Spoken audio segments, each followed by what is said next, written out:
الكريم أعوذ بالله من الشيطان الرجيم উপস্থিত আমার সময় 2 মিনিট উপস্থিত যারা আছেন আমার পক্ষ থেকে এবং আমার দাখিল 2001 সালের এর পক্ষ থেকে সকলকে জানাচ্ছি সাদর সম্ভাষণ।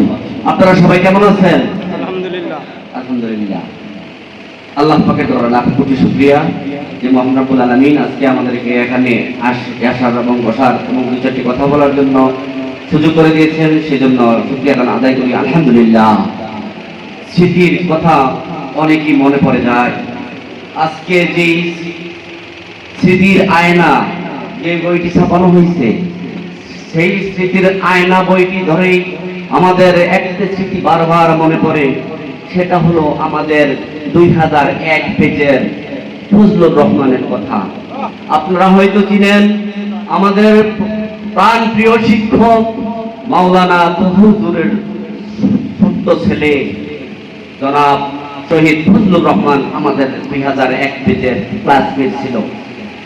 আমরা সকলেই অনেকেই শিক্ষকতা করি, অনেকেই ব্যবসা বাণিজ্য করি, অনেকে প্রবাসে থাকি, কিন্তু সে দুনিয়াতে নাই। এই বাকশাল স্বৈরাচারের আমলে 2013 সালে তাকে বিল্ডিং এর ছাদের থেকে ফালাইয়া মারা হয়েছে, তাকে গুলি করে মেরেছে।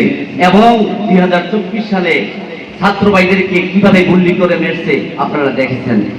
তা আমি পরিশেষে বলতে চাই, এই স্মৃতিটা শুধু স্মৃতি হিসাবে নয়, এই স্মৃতিটাকে বাস্তব রূপ নিয়ে আমরা একটি প্রস্তাব করতে চাই আপনাদের সামনে।